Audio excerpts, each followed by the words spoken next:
In this video, I will give you the idea of singularity, that is the singular point.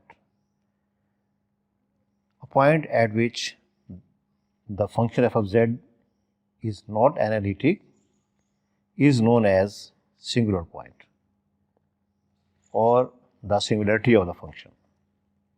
You know what is the analytic function? The analytic function is that function which is defined and differentiable at each point of the domain, that is called analytic function. Now I give you an example of singularity. We discuss the function f of z is equal to 1 by z minus 2 has singularity at z equal to 2. Because at z equal to 2 the function is undefined, so it is not analytic at z equal to 2. When we put here z equal to 2, we get the z infinity. So we say that the function is undefined and so it is not analytic at z equal to 2, and z equal to 2 is called the singularity of the function. Now we have different kinds of singularities. Now the first kind is that isolated singularity. If z equal to a is singularity of f of z, and if there is no other singularity within a small circle surrounding the point z equal to a. You see in this figure, there is a small circle. This point is z equal to a. In this boundary, there is no any other point at which the function is not analytic. So we say z equal to a is isolated singularity. Now z equal to a is said to be the isolated singularity of the function. Otherwise it is said to be non-isolated singularity. Now with the example, f of z equal to 1 over z minus 1 into z minus 3 has two isolated singularities at z equal to 1 and z equal to 3, because when we put here z equal to 1, total z will be infinity, and when we put here z equal to 3, the function will be infinity. So we say z equal to 1 and z equal to 3 be the isolated singularities. Now other example, important example. If f of z is equal to 1 by sine pi over z is not analytic at the points where sine pi by z equal to 0. When this is 0, the total z become infinity. So we say that the function is not analytic. That is at a point pi by z equal to n pi. You know that sine pi equal to 0 and sine 2 pi equal to 0 and sine 3 pi equal to 0. So when we put here pi by z equal to n pi, with total z this becomes 0 and f of z become the infinity. That is at the point z equal to 1 by n, since n is equal to 0, 1, 2, 3 up to so on. This implies z equal to 1, 1 by 2 or 1 by 3 up to so on. This implies z equal to 0 is non-isolated singularity of the function. So see this figure. Consider this point at z equal to 0 and this point at z equal to 1.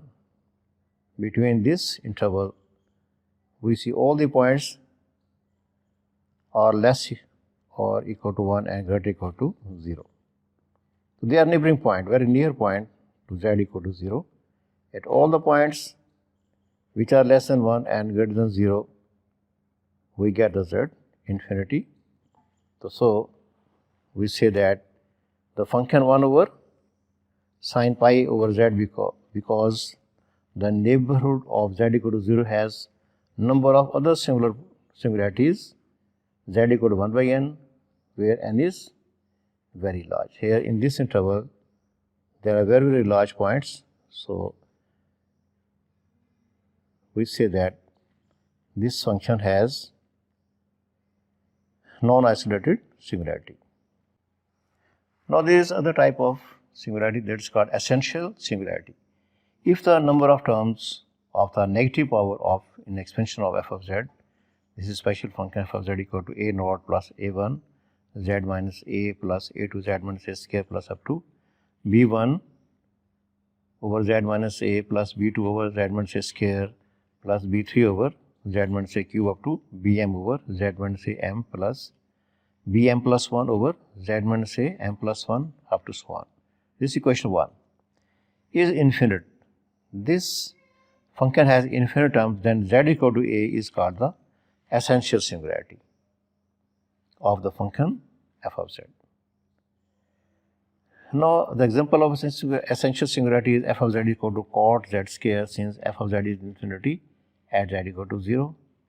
This function is infinity, has infinity, this function is infinity at z equal to 0, plus minus under root pi, plus minus under root 2 pi up to so on.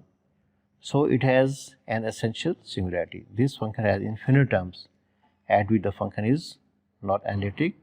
So, this function is has an essential singularity. Now, the important series is Laurent series. The Laurent series of function f of z at z equal to a is given as f of z equal to a naught plus a1 z minus a plus a2 z minus a square plus up to b1 over z minus a plus b2 over z minus a square plus b3 over z minus a cube plus up to so on bm over z minus a m plus bm plus 1 over z minus a to the m plus 1 plus bm plus 2 over z minus a to the m plus 2 up to so on. So, this function is called Laurent series. In some cases, it happens that bm plus 1 equal to bm plus 2 equal to bm plus a2 up to so on equal to 0. Then 1 reduces to, if all these terms are equal to 0, then equation 1 reduces to f of z equal to a naught plus a1 z minus a plus a2 z minus a square plus up to b1 over z minus a plus b2 over z minus a square plus up to so on bm over z minus a raised to power m. Then z equal to a is said to be the pole of order m. If m equal to 1, the pole is said to be the simple pole. You know, here when z equal to a, the z become infinity, and so we say that this is the pole of order m. This m is pole of order m, and if m is equal to 1, the pole is said to be the simple pole. Now, the important topic is residue. The coefficient of 1 over z minus a in the Laurent series 1, that is b1, is called the residue of f of z at z equal to a. So, you see here, this is Laurent series, this term b1 over z minus a, this b1, that is coefficient of z minus 1 over z minus a. So, this b1 is called residue of the function f of z at z equal to a. So, we can find the residue by using this formula b1 equal to 1 by 2 pi iota integral f of z into dz over the integral c1. The residue of f of a equal to 1 by 2 pi iota integral c1 f of z into dz. So, we can find the residue of function f of a by using this formula. This implies integral c1 f of z dz equal to 2 pi iota into f of a. F of a is the residue. So, we say that this integral f of z dz equal to 2 pi iota into residue of the function at the point x equal to a, at z equal to a. Now, the residue theorem, if f of z is analytic, f of z is analytic in a closed curve C, except at a finite number of poles within C, then integral f of z dz equal to 2 pi iota into sum of residues at the poles within C. Inside the contour C, we have poles. So, we find the residue at each pole, the sum of residues at each pole into multiplied by 2 pi iota gives this total result gives the value of this integral f of z into dz.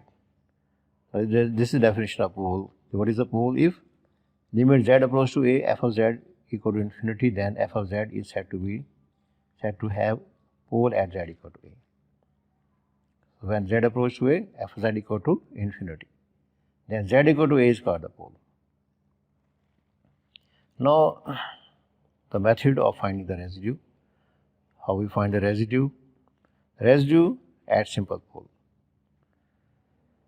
Number 2, if f of z has a simple pole at z equal to a, then residue of the function at point a equal to limit z approach to a, z minus a into f of z. This is the formula to find the residue of the simple pole. Simple pole means z minus a raised to power 1.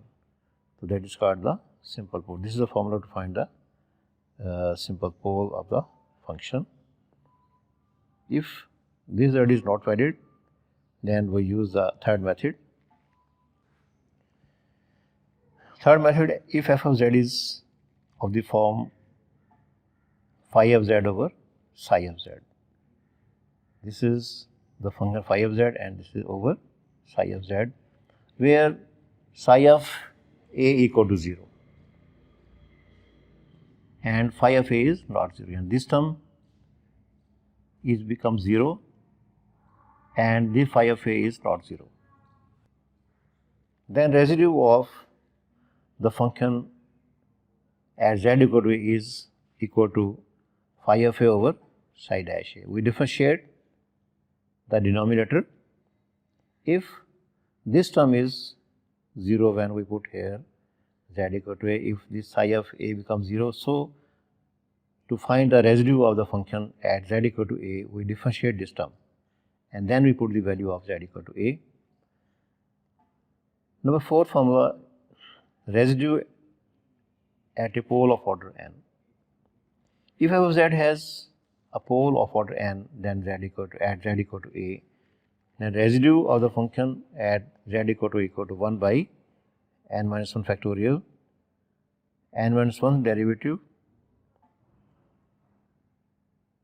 dn minus 1 over dz n minus 1 z minus a to the n into f of z at z equal to a. This is the formula to find the residue when the pole has of order n. Now we give the example how to find the pole and residue of the function. Determine the poles and residue of each of the pole of the function f of z equal to z square over z minus 1 square into z plus 2. So we see the poles of f of z can be found by putting this denominator equal to 0. When we put this term equal to 0, this whole function become infinity. This implies z minus 1 square equal to 0 and z plus 2 equal to 0. Here z equal to 1 and 1, and here z equal to minus 2. This implies z has simple pole at z equal to minus 2 and z equal to 1 with a pole of order 2. Because of these two, z minus 1 square equal to 0, so we say that this pole is of order 2. Now we find the residue of the function. Now we apply the formula residue of the function at a equal to limit z approach to a, z minus a into f of z. Now we see residue of the function at z equal to minus 2 equal to limit. Here the value of a is minus 2, and in place of z minus a we have z plus 2 into f of z. This is equal to limit z approach to minus 2, z plus 2, and f of z, the value of f of z is z square over z minus 1 square into z plus 2. The term will cancel, so we have z square over z minus 1 square. Now we apply the limit z approach to minus 2. Here we put z equal to minus 2 and z equal to minus 2. So after simplification, this becomes 4 by 9. Now we find the residue of function at z equal to 1. We use the formula f of z equal to phi of z over psi of z. When we put the value z equal to 1 here in the function, this total z become infinity. So we differentiate this term using the formula of residue at z equal to a. This is equal to phi of a over psi dash a.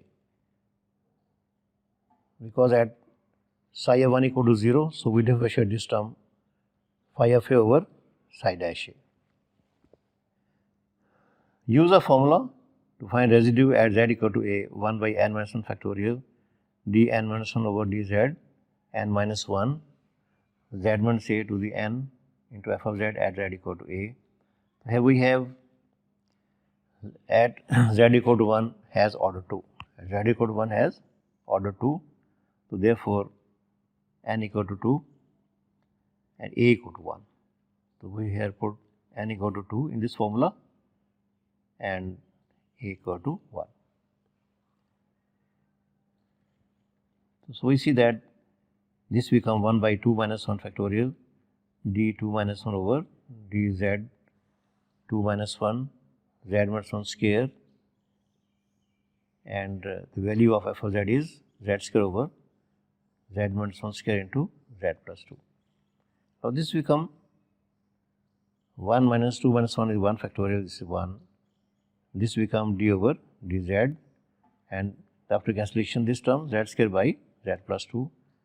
So we differentiate them by using the quotient theorem. This is the quotient theorem of derivative. After simplification, this become z square plus 4z over z plus 2 square. Now we apply the limit z equal to 1. So this become 5 by 9. So this 5 by 9 is the residue of the function at z equal to 1. Now the example 2, determine the pole and residue of the function f of z equal to cot z. This is cot z. F of z equal to cot z is equal to cos z over sin z. The poles of the function f of z is given by sin z equal to 0. Here when this term becomes 0, the total function becomes infinity. So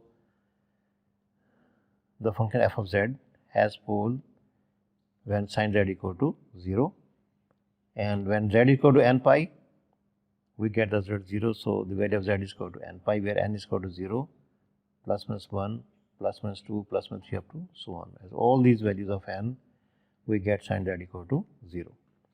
So now we use the formula residue of the function at z equal to a f of phi of z over psi dash z. Now we put at z equal to a phi of a over psi dash a. So residue of the function f of z and z equal to a cos z over derivative of sin z. So derivative of sin z equal to cos z, and after cancellation this become 1. So this is the residue of the function